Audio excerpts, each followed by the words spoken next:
धनतेरस आज से ही दीपावली का पंच दिवसीय उत्सव प्रारंभ हो जाता है। इस बार धनतेरस 10 नवंबर को पड़ रही है। शास्त्र के अनुसार इस दिन भगवान धन्वंतरी कुबेर जी की पूजा का विधान है। ऐसा कहा जाता है कि धन्वंतरी भगवान साक्षात विष्णु भगवान के अवतार हैं। हम सभी जानते हैं जब समुद्र मंथन हुआ था तो भगवान धन्वंतरी ही अमृत का कलश लेकर आए थे। मान्यताओं के अनुसार अगर इस दिन सच्चे मन से विष्णु अवतारी धन्वंतरी भगवान का कोई पूजन करता है, कुबेर की पूजा करता है, तो उसका जीवन धन के लोभ में या धन के कमी में नहीं व्यतीत होता, स्वास्थ्य भी उनका ठीक रहता है।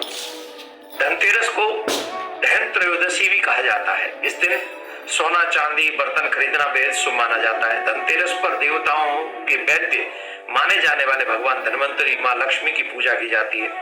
धनतेरस पर लोग इस कामना के साथ नया सामान घर में लाते हैं कि उनके घर में सुख समृद्धि बनी रहेगी। लेकिन एक बात और ध्यान रखें कि कुछ बर्तन लाने चाहिए और कुछ बर्तन नहीं लाने चाहिए। इसलिए हमें इस बात का विशेष ध्यान होना चाहिए कि हम क्या बर्तन खरीदें और क्या नहीं खरीदें। भगवान, अब आइए इसमें आगे चर्चा कर लेते हैं। भगवान धन्वंतरी की धातु पीतल मानी गई है, इसलिए धनतेरस के दिन पीतल के बर्तन खरीदना बहुत शुभ माना जाता है।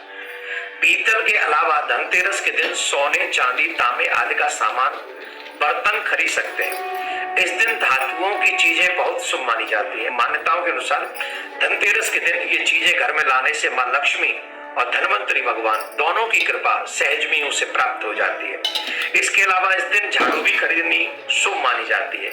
हिंदू धर्म में झाड़ू, हम लोग कहते हैं कि जो बुहारू है, बुहारू को भी हम माँ लक्ष्मी का रूप मानते हैं।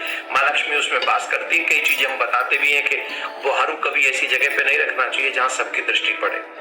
तो हमको इसको चाहिए कि हम इसको बुहारू को साइड में छुपा के रखें, किसी की नजर, कहते बुहारू किसी को देनी भी नहीं चाहिए, तो संभाल के बुहारू को रखना चाहिए। ये वैसा मानते हैं सब।